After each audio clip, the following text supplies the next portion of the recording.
Welcome back to the Apartment Dealer Show. I am Chris German, the Apartment Dealer. This is where we bring you the information, the resources, and the network of professionals that will assist you in building your financial legacy in multifamily properties.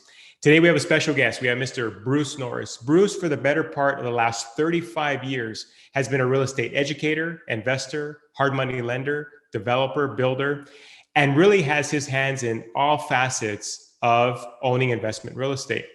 We're going to speak to what has taken place since March of 2020. Where is the market? Where is the market trending? And how does Bruce, because he's been very successful in owning investment real estate, how does he determine a winner from a loser? What is he looking for in terms of data? And we're going to dive into all this to assist you. Now, if you enjoy owning investment real estate, curious about investing real estate, then I encourage you to like this video, subscribe, turn on notifications so that you get an update when we're releasing these videos as we continue to bring you interviews with people that have skin in the game. This is not just a fly-by-night podcast or YouTube show. The individuals that are interviewed here have skin in the game, are involved in investment real estate, specifically multifamily real estate, and we bring them because they have the knowledge to assist you as you're building your legacy. With that, help me welcome Mr. Bruce Norris. Chris, thanks a lot. Now, the way I understand it, Bruce, is that you came from money. You started with a lot of seed money and you had an easy go. Do I have that correct? No. I got married at 17, was on food stamps for a month. The only reason it was for a month is because my wife was too embarrassed to cash them. So that was the end of that. I often had two jobs for a long time, and it took a while to own a house, but I did get one. And when we sold it, a light bulb went on for me because I had my name attached to a $10,000 check for the first time in my life. And back then that was a big deal. And so I figured out, wow, what would have happened if we owned three of these instead of one? And so with that 10 grand, we bought three houses, and then within a bit, and part of it was very good fortune because prices were really escalating in real estate. And we were able to sell two of those homes and own a home free and clear. When we adopted a girl, we were told we needed a bigger home with more bedrooms. And we were able to sell two of those homes at a huge profit. Back then that represented 35 grand a house, and be able to buy a 5-bedroom house for cash. Wow. That all happened in a pretty tight time frame. So I was pretty stoked to think about real estate investing. So you came from modest means. You know, people who know my story, I was a pizza delivery boy before all this took off for myself.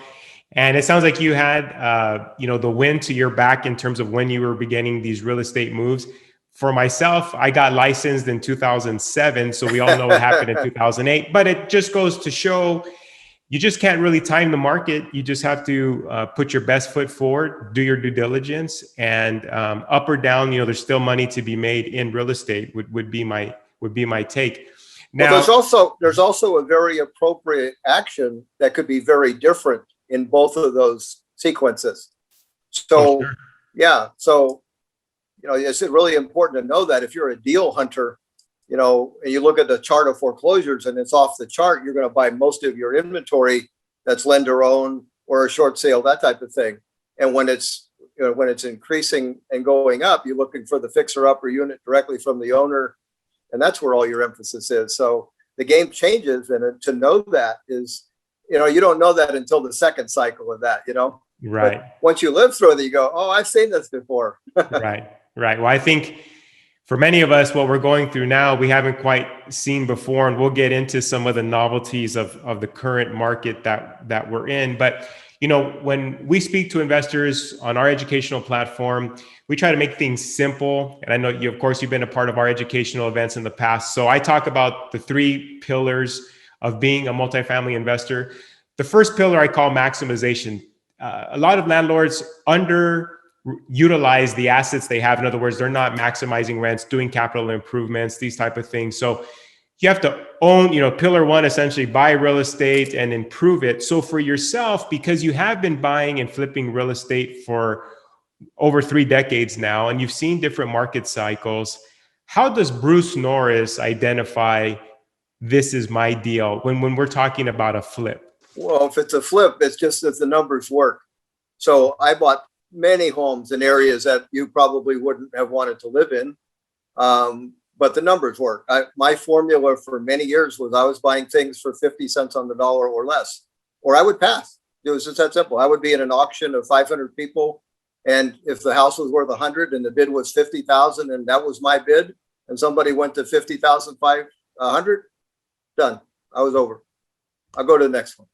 So that's kind of my formula in my head. And that made almost anything make sense because I was buying almost everything I bought. That was the maximum. I paid 35 cents on the dollar for many properties that I bought. So I wasn't particular about location. I was particular about understanding that will produce a profit.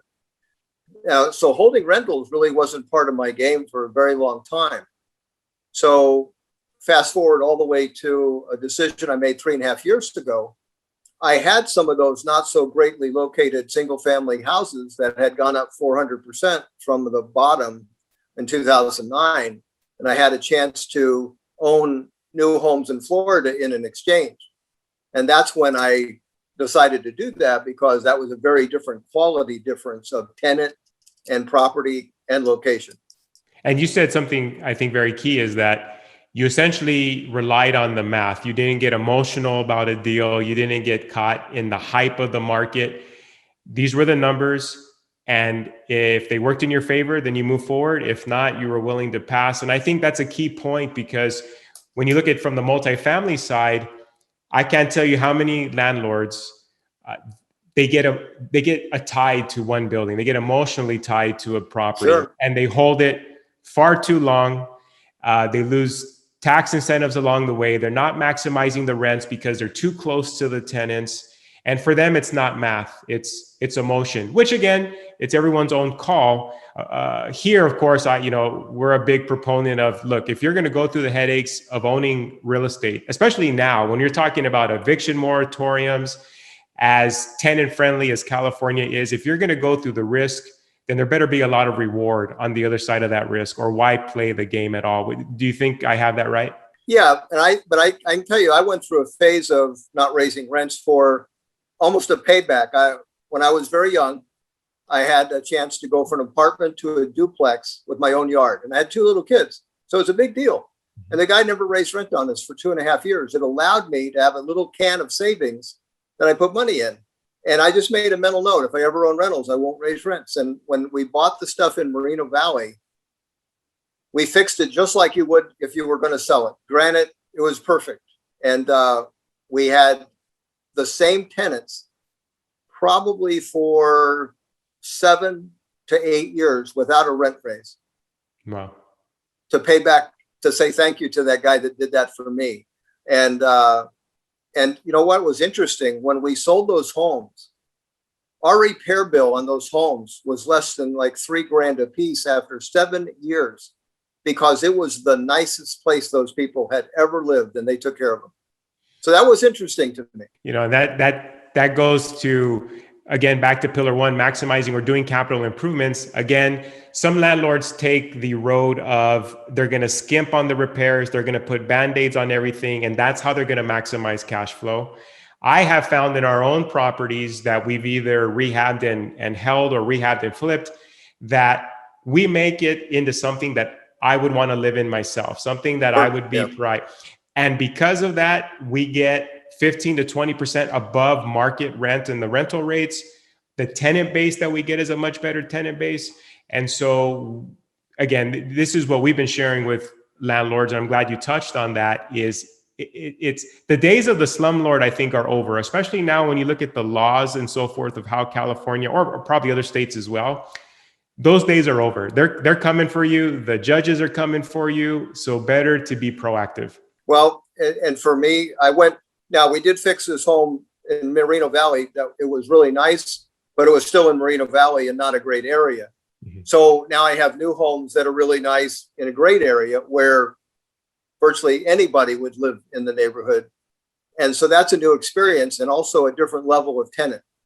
So right. I've enjoyed who wants to show up there constantly. Sure, sure. Now, some investors may be watching this thinking, well, I don't have much money for rehab or even to move on to my second property. They're short some funds. And of course, there's private money, which you know a lot about. Of course, your company does private money loans. Can you share, enlighten the viewers, what's the difference between a Bruce Norris loan versus a shark loan? Because a lot of people have the misconception that hard money, as we call it, it's all shark loans, super high interest rates. They're just looking for a way for you to default. Maybe enlighten us there. Yeah, what's interesting about me getting involved in the hard money loan business when I did, I had some of those thoughts in my mind. And Craig Hill was a gentleman that came from another company.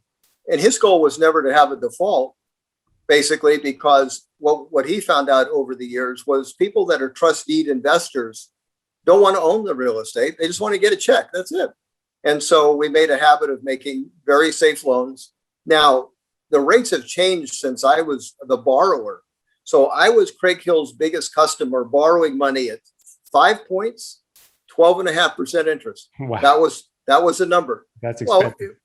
Well, but it was all relative. Did I have access to as much as I wanted? Could I go to an auction and say I can buy 20 houses at 40 cents on the dollar? I could. So I didn't really care what the cost of money was because it worked, Now you go all the way through the cycle. 5 points went to 3.5, went to 2, went to 1. Interest rates went from 12.5, and now we have a program at 6.9. So hard money has had a lot of competition and a journey to get pretty reasonable. Are there lenders that make loans that they probably, with the intent of saying, I hope he doesn't make the payment? That's possible, but I don't think it's the norm, because most of the trust deed investors are built differently. They're not chasing ownership. They're chasing a check. Just easier to them than having a rental. That's what it amounts to. Yeah. And with respect to purchasing these properties cents on the dollar, and you're looking to, you're trying to calculate what margin of profit that you'd like. There's two takes on this. Some people would say, I'm looking for a certain percentage. Other people say, well, I'm just looking for a certain dollar amount. In other words, they underwrite buying a single family home and flipping it. And they say, hey, I'm going to make 25,000, but 25,000, if I were to calculate it based upon money in the deal, maybe represents a 4% return. And I'm saying, well, that's too skinny. Do you favor one way or the other, a percentage on your money versus just calculating the dollar amount? We had a formula that kind of did both at the same time. So I understand what you're saying. There were times where I thought, okay, my formula normally, let's say, was 60% minus repairs, and that would be like my top offer. And then when we got into some of the dollar amounts, I was looking at that going, wow, I was buying houses so inexpensively, but they weren't worth a ton. I'd buy 70 grand houses for 35, but then we'd have a repair bill of 15, and you get done with it and go, okay, well, then I have to chase the net. I want to net a certain percentage. And so that we had a double-edged formula. And by the way, those ratios and the discounts are no longer there. Now, my son ran the flipping business probably from 2008 or 9 to 2018. And he was buying properties at high enough values that I was cringing. And he made 7 figures a year for 7 or 8 years in a row. So he was an expert on everything. So he understood exactly what repairs to make and how to increase the value and how to sell the property. He was great at this business. He didn't have the luxury of having discounts of 50% or passing. The competition from Wall Street showed up at the trustee sales, and you had to be an expert to get profit out of those deals. Yeah. And you really have to know how to underwrite a deal. You have to know where to place, going back to multifamily, you have to know what capital improvements push your dollar forward, which ones are just pretty, but it's not going to really work out for you the end in terms of a profit. And we see the same thing in multifamily. It's very skinny. It's skinny in terms of deals that make sense. And the profit margins, of course, are skinnier because even through COVID, multifamily properties have just kept trucking along. The rent collections didn't get nowhere near as bad as I would have even thought they were going to be if you would have asked me April of last year. In my own rentals, we gave people a flat 20% discount for April of last year because I figured, what, if I can collect 80 versus 50, I didn't know what to anticipate. And lo and behold, we only had to do, well, we didn't even have to, but we did that in April. We never did it again. We've been collecting 100%. So multifamily investors are feeling secure in their investment. They're definitely more optimistic because none of the negative things came to pass that we would have thought. And same can be said for single family. I mean, that thing has just taken off like a rocket. Well, what's interesting, something that you just brought up is you as a private owner stepped forward and did something, reached across the table and said, I'm going to do something because I know this is a tough time too. So that's the first call I made to the guy that's managing all the single families in Florida.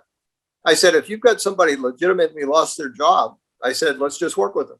That's that simple. We didn't need a law to be passed, I guess is what I'm saying. Right. Entrepreneurs have probably sat on that side of the table longer than they've sat on this side of the table.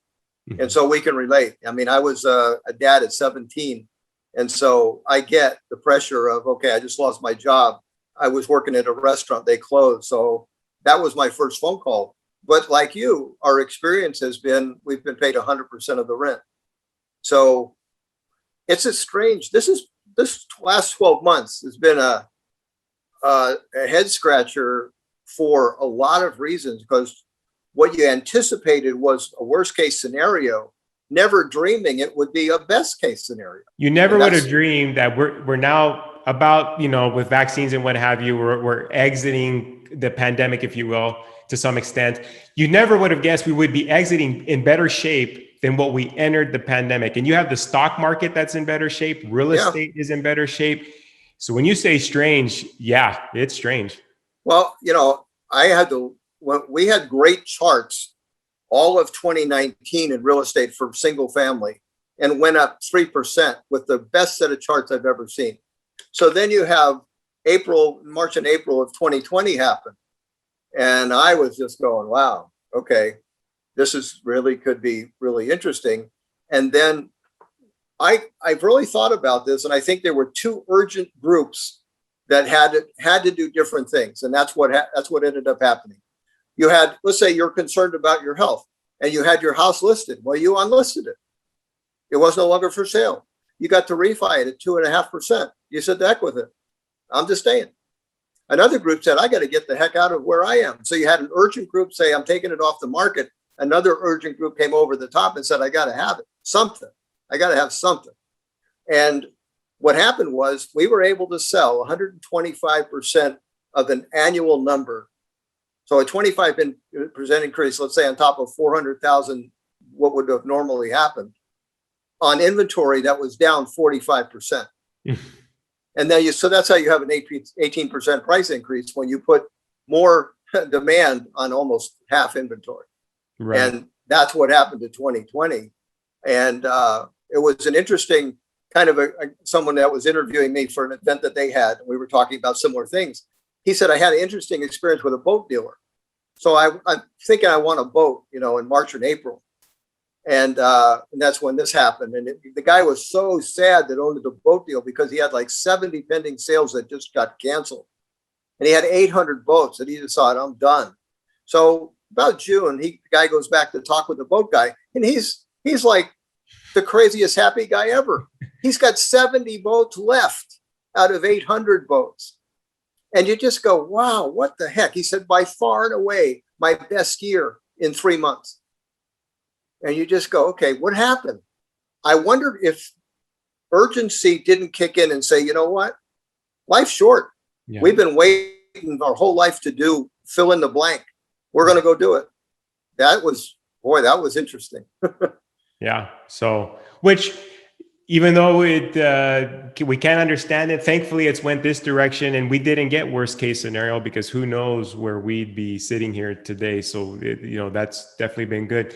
Now, from pillar one, we moved to pillar two. So someone owns some real estate, could be one building, could be several, could be a few single family homes. Now it's time to expand. So pillar two, I call growth. In my world, we look at 1031 exchanges, because for a lot of our investor base, they're equity rich, cash poor. So the money they really have is in the property. So they need to sell in order to carry that equity over to continue ratcheting up, so that they can increase their cash flow, increase their tax savings, have more appreciation on a larger portfolio.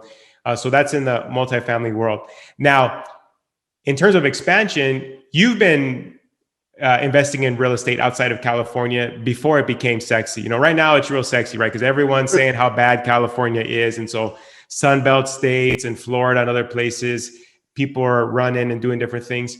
But you went out of state very early on. What caused you to do so? And what gave you the certainty that I could do this when all you knew was California real estate prior to? Well, okay, full disclosure, I have a best friend that lives in Florida that I taught the business to. And he moved here in maybe 91.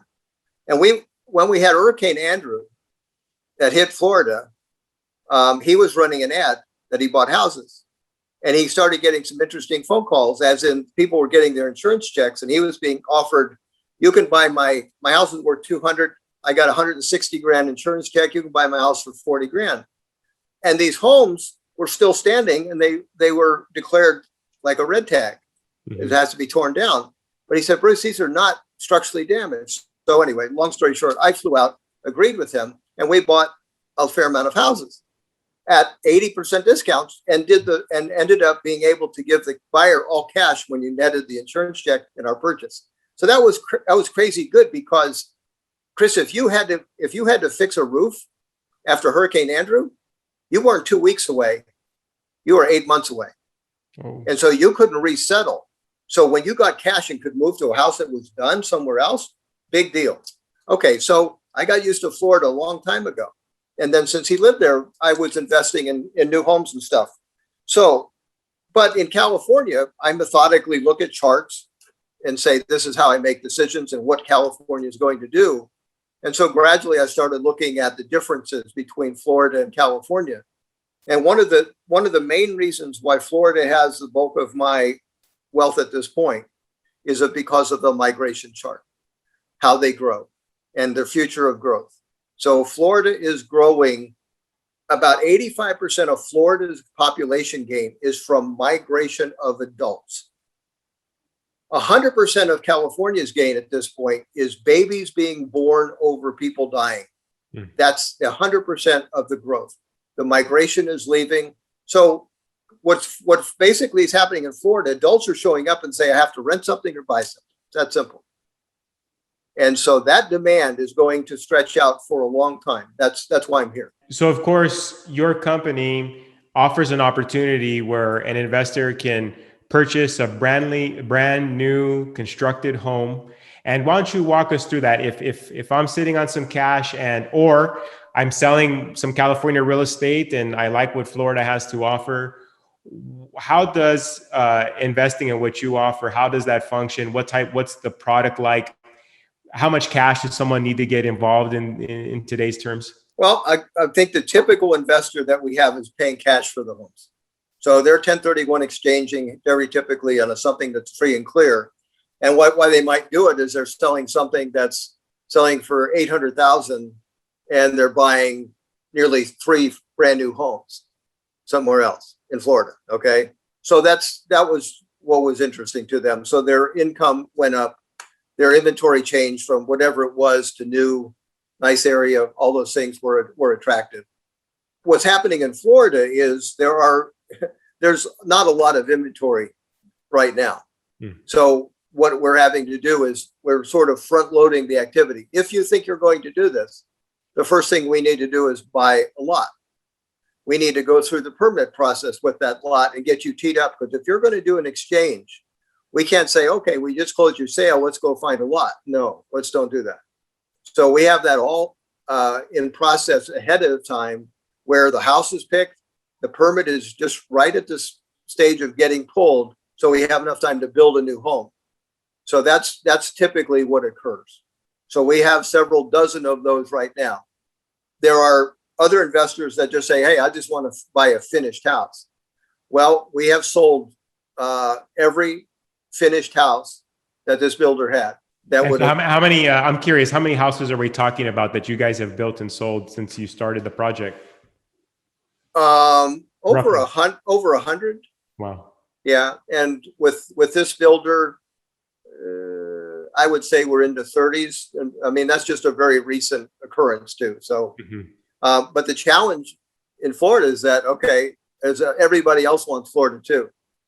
So the building lot sale volume will set a record by June for an entire year, and that the sales will be bigger than 2005 when it was completely nuts. Wow. The difference is the lot price in 2005 was 90 grand median, and today it's 25. That's really interesting. Now, it was 10 a year and a half ago. So it's gone up from 10 to 25, but it's not crazy like it was in 2005. So I'm a California investor. I'm saying, you know what? I'm going to sell my multifamily property. I don't like eviction moratoriums. I don't like anything the governor has done. I don't like the eviction process.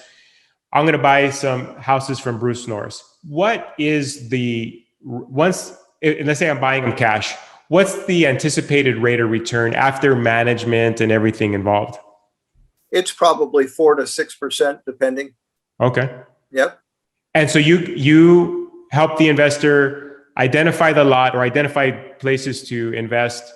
Essentially, you already have the builder developer ready to go. You pull the permits. Do you also identify the management company? Yes. Yes. So we try to solve all those things that are a big deal from a distance, because managing from a distance, nothing is easier. So every problem, every vacancy, every repair, if you don't have a team that's great to handle it, that's a problem. So I learned that years ago in Colorado in the 80s when I bought a bunch of fourplexes. And very, very lucky I got a hold of Mary Simpson, who saved my butt. So 40 years later, I still remember her name. Well, and management's a big thing. I mean, even here locally, we get calls from investors. Hey, Chris, who would you suggest? I own a building in this locale. And truth be told, it's difficult to find a good management company because nobody's going to quite manage your real estate like you would. And a lot of times it'll lack that pride of ownership. So even more so, I could imagine, trying to go out of state to identify your team, your manager, your repair guys, your plumber. And it sounds like you have this all figured out for the investors. Yeah, but it is, you go through trial and error with a lot of your own stuff. I mean, that's kind of how you find the team is you go, okay, well, you know how it goes. Somebody said this, but did this. Okay, well, that's not a team member. And so you work your way until you get to somebody that actually says what they mean, and then they do it. And then you say, okay, now where I have most of my rentals is in Leesburg, and that's not very close to where I am. I live in Lakewood Ranch. So I've owned those rentals for about 4 years. The property manager I have such confidence in, and I've been in Florida many times since 4 years ago. How many times have I physically gone to see my homes? 0. So you have people that are trustworthy, accountable, everything that you would want in your team. Yeah, and their management software. I mean, I can look at an updated picture of the house anytime I request it. So. But that's a big deal to have management to where you can trust them. So we feel like we have those partners in place. So you don't have to reinvent the wheel. Probably one of the biggest things in Florida is lot selection, because, I can't tell you how easy it would be to mess up buying lots in Florida. You get a call from an investor. I got a great deal on 4 lots. Okay, where are they? Okay, that's a problem. That has an eagle nest on it and 10 turtles. That'll be 30 grand and you can't use the land. So that's why you kind of delegate land finding to somebody that knows what they're looking at. To go it alone, it would be very difficult. And so that brings up a good question of the pitfalls of trying to invest out of state. Now, I recall a conversation you and I had that as people come to you and say, "Hey, Bruce, I want to buy into your program," you basically take them through an interview process. Before Yes. you'll even do business, you'll interview them to see if they're even a good candidate. What are some of those things that you think make a good investor or someone who can invest out of state and they're going to be able to sleep at night? Yeah, and that's exactly what the line of questioning is. Why would you want to invest in Florida? That may be my first question. I just had such an interview yesterday. So why do you want to do that? So that I want to hear their reasoning. It's got to get beyond what because Bruce is doing it. Okay.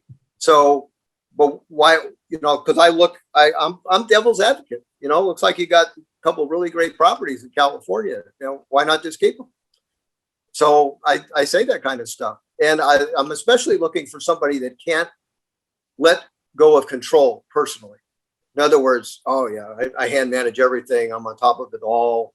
Well, this will drive you nuts. You're going to do a fly out when you have a plumbing problem? You're not going to do that. Are you going to fly out when somebody says, I have a building lot? You're going to fly out in 2 weeks? That lot's going to be gone in 2 hours. So in other words, it's if you feel uncomfortable trusting a team, and that's why we put together, a 250-page book of this is how Florida works. And in a day seminar, we introduce the team so people can feel comfortable or not. In other words, they may leave and say, okay, well, it's been great information. I'm happy, but I realize it's not for me. Perfect, because that's exactly what we wanted. We wanted no one there that was going to drive the team crazy with minutia, and drive themselves crazy because it's not a fit. So that's really what we try to do is say, this may not be for you. And people are surprised. I mean, I've said that a number of times where I'm just going to make this decision for you. This is not for you. I can tell you that. And they're just, why? I don't think you're going to enjoy it. I think you're going to drive yourself nuts. And right now you have everything that's fine. Somebody will describe the home and this is my grandfather's house and You're not going to exchange that, right? You're not going to exchange your grandpa's house to something in Florida. So you're going to own some stuff in California. And then it turns out, well, this is my uncle's house. And just but yeah. Yeah. But anyway. Well, I think that says a lot about you. I mean, the fact that you're essentially turning away business or encouraging people not to make the move that you feel are not a good fit, it says a lot. It says a lot about your business model. Now, the third pillar of an investor's movement here in multifamily, I would say, is what I call preparing for tomorrow. For some of these individuals, it's thinking about the heirs, the next generation behind them, and what they'll be doing with the portfolio. Some of them are looking for an exit out of real estate. Some of them are just trying to plan, well, what's going to be, here's where I am, what's my next move based upon my goals, assuming, they should have goals for their investments. So at the onset of this, I mentioned that you've been very good at pinpointing inflection points in the market. Now, interestingly enough, and we're going to snip it in some video here so people can see. In the fall of 2019, you're on stage at my event, and we're in front of about 250 multifamily investors. In the back of the room are all the speakers that are involved that all own investment real estate. And so everyone's savvy. And you said from stage, wouldn't it be interesting if we had a systemic event? That's why I look for systemic events, because it creates tremendous opportunity if you can get over the fear and know you're making the right decision. Now, what's interesting about this trustee sale chart, it has something to do with the apartments. This flood of renters that you got didn't migrate here. They owned a house in Moreno Valley, and they didn't make their payment. And they didn't get kicked out for 3 years. And then after they got kicked out for 7 years, they couldn't qualify for a home loan. For the last decade, 10% of the owners of California became renters in your places. That's a systemic event. event. Now, again, this was in fall of 2019. And I know you didn't know the coronavirus was coming, but just the fact that once again, you kind of were thinking where others hadn't gone. I seen the speakers sit straight up in their chairs, well, what does systemic event mean? Maybe this is even something that I had thought about.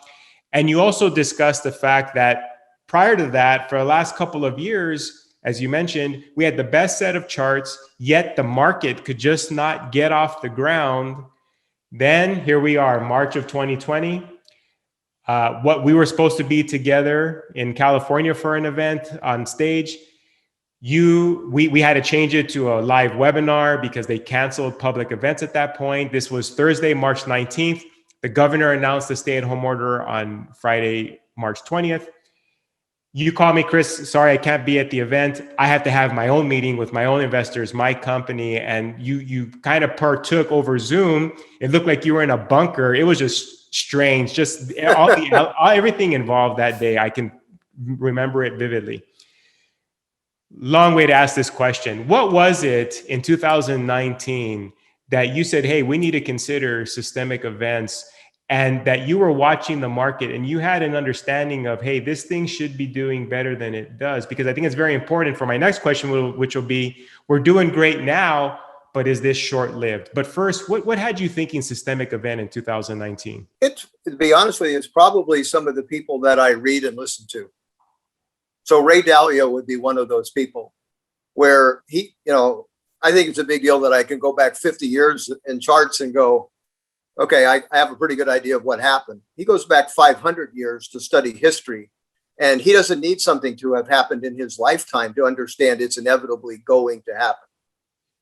A systemic event, as in, some of the things he outlines in some of his books. So I'd have to say it was some of his influence where I was starting to think about some of these things that maybe hadn't happened in our lifetime, and what would the impact be? And if I had to guess the outcome, it would have been different than it turned out to be so far. That's one thing that's a head scratcher still. But that's when, when you give some thought to it and go, okay, that there had to be people make urgent decisions that put a lot of demand on inventory that we didn't expect. Your second question, I'm sorry, what was? So that gets you going forward. Systemic event. So right now, market's red hot, whether you're talking residential, whether you're talking warehouse. I mean, people who own office, they're hurting for obvious reasons with people working from home. But most sectors of real estate, it's off and running. Is this short-lived? If you have demand that at let's say single family at 500 units and you have 2 months of inventory, no, it's not short-lived. Because if you put that kind of demand where you're having 25% more sales than you have for the last decade every year, so 400,000 sales plus or minus a very few difference, and now you might hit 500. Okay, yeah, you're going to have an event that you should have had in 2018 and 2019 that you can get to a price point. And see, that's the thing. So we do know historically there's a breaking point. And that's affordability in California. So it'll be really interesting to see where we are first quarter of 2021. Because you had interest rates bump, you had prices go. So you could be in the low 20s. In the low 20s, you have to pause and say, okay, when we get to 17, there's a series of things that typically happen. And so, we're doing a presentation. I timed it to come so I could come out to see you. Yeah. And so I think you and I are doing Thursday or Right. Wednesday. Okay. And I'm doing Saturday, doing a presentation in front of our group. They can't be live there, but a Zoom. But I want to do a presentation where I can stand up and speak because I missed that, Mm-hmm. So this next 9 months, Chris, is very important because for the last 30 years, we've enjoyed something that's very unusual. In 1980, you hit 17% affordability when you had 17% interest rates. And for the next 40 years, interest rates have gradually gone down to 2 and change. We were lucky we hit 17% affordability at 17% interest, right? Mhm. Because interest rates really had nowhere to go but down over time. If you hit 17% affordability and you're at 3%, and you're going to tell me you're going to have 6.5% and 7% GDP growth, then I look at that chart and say, well, when's the last time we had that? It was 1983, and interest rates for mortgages were 12, and to 10-year T-bill was 10. Mm. So what happens to price long term if now the chart for the next 30, 40 years are going to go up? That's a problem, because that's a math. If you keep on returning to 17% affordability, you got a problem. Right. Well, and I know, like you mentioned, you're going to be with us in May for our educational webinar, where definitely we're going to dive more into this, and we'll be picking your brain on some other factors to watch. Affordability, of course, we're going to touch on that day. But between now and then, for our viewers, if they have their ears to the ground, they're trying to make this, they're like, hey, I can't wait till June to see you guys. I'm contemplating some things. What do you look for? What do you watch? Where does Bruce pull his intel from, so you know, hey, this is the way the market's trending? Well, I mean, I have access to car charts. I invest in a special report for California real estate, Southern California construction report. I think I pay $600-700 a year for that. But honestly, one of my favorite ways to research is I just type into Google whatever the subject matter and put PDF behind it, and I'll find historical data and it's, there it is. I just did that for the cost of construction. The construction report, by the way, what I mentioned, has been doing this report since about 65. And it's like the go-to report for the construction industry. So all the builders in California, that's what they buy. Well, they have this depository that's literally in a locked vault of all the monthly reports that they've ever done. And a lot of them, they only have one left. And there's Michael Carney, who's in charge of it all, and one other person that's ever been allowed in that vault, and that's me. And so I was allowed to go through that, and I went through it trying to figure out, how does real estate do during inflation? That was a big deal to me. And so I was able to, for whatever reason, they decided from about 75 to 90 to break down the cost of the house per bid. So you got to look at what's it cost to build this same house for electrical contractor, plumbing contractor, all the way up. And it was really interesting.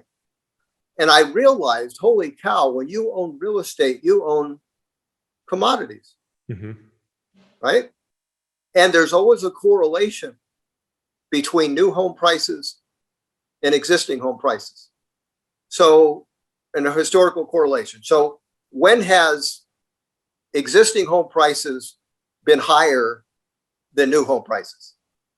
80, 89, 05, and December of 2020. So what happened in California is you didn't build 160,000 new homes, you built 60,000. And you had demand that normally 160,000 new homes would have been great, but all that demand landed on the existing inventory, and prices of the existing inventory exploded and went higher than new inventory. Why? Well, partly because it's a basket of commodities. That's what's interesting about owning real estate. That was a pretty cool discovery, because I was really trying to figure out what happens. So it's still going to cost something to build a house. So you either go to a market where you're not selling any new houses, or there'll be a correlation between the new house and the existing home price. And this is why we enjoy having you, Bruce, on the show, because a lot of other guys, they're just pulling comps from the last 12 months, putting their finger in the air and saying, yeah, this is the direction of the market, right? But again, it's more brass and tacks here. Of course, when we're together in May, we're going to dive into what is affordability, how is it trending, what does that mean to the market cycle, inflation. I mean, I'm sure there's going to be a big conversation on inflation, because look at how much money has been printed and continues to be printed. Does this just go on with no repercussions? So these are some of the things that we're going to be tackling at our apartment owners educational luncheon. And Chris, let me just say, I am a very willing attendee of this. Okay. Not only because I respect you, and that's why I'm flying in from Florida, but you have a heck of a panel that are very bright on things that I am not on. And so that's fun. And I think we all share that commonality, is that they want to hear what Bruce has to say about this, and I want to hear what Chris has to say about that, and what the other guys say, because it's really a team that has very specific knowledge in areas that all of us aren't expert on. So I'm looking forward to it as much as anybody who will be watching the Zoom. Yes, you and the other speakers are the Avengers of real estate, truly, because I mean, these are just like you and I, we had a conversation maybe a month ago. I was asking you about my own personal finances, right? And so these are the things. If it's Michael Brennan, the eviction attorney, when Chris has a question about his rentals or a tenant that's not behaving, I turn to him. Or if it's a bigger issue, I turn to Steven Spear, the real estate investor. If I have to fund a commercial building, it's Guilford. So these are the people that Chris utilizes. It's not, in other words, we're paying you a speaking fee or paying anyone a speaking fee. These are people that we respect, that we feel like that they're going to give the investors the best knowledge and resources they need to make these difficult decisions when you're in a market as we're in right now. So we're very excited to be with you in May. Between now and then, Bruce, should someone have interest, say in a hard money loan, they're interested in your Florida project, how would they get a hold of your office? If it's the phone number is 951-780-5856. For the loans, you talk to Craig, and for the Florida, you talk to Joey. Okay, good enough. Well, again, Bruce, thank you. Thank you for your time. I pray that you and your family continue to be safe and well, and we'll be seeing each other soon. Okay, Chris, thanks a lot. All right, thanks, Bruce. All right, bye-bye. So Bruce had a lot of interesting things to share. Obviously, Bruce is optimistic currently, but also hesitant with the market as we see it and where are we trending. I hope that this information assists you as you're trying to determine what is your next move, because obviously staying stagnant is not the idea. We want to go through the three pillars, as I mentioned. We have maximization, growth, preparing for tomorrow, which we can link to all. We have videos specifically on these, but that is the road you take as a real estate investor if you're looking for cash flow, tax savings, and appreciation. Again, I hope this video was helpful to you, informative. If you have a question, please post it here. Give the video a like. Be sure to subscribe to our channel and turn on notifications so that you receive these videos as we release them. And share the video with other investors or would-be investors. I believe it truly will help them, and it will change the trajectory of your portfolio and their portfolio as well. Chris German, the apartment dealer, wishing you positive cash flow, tenants who behave, and much protection from Uncle Sam. Till next time.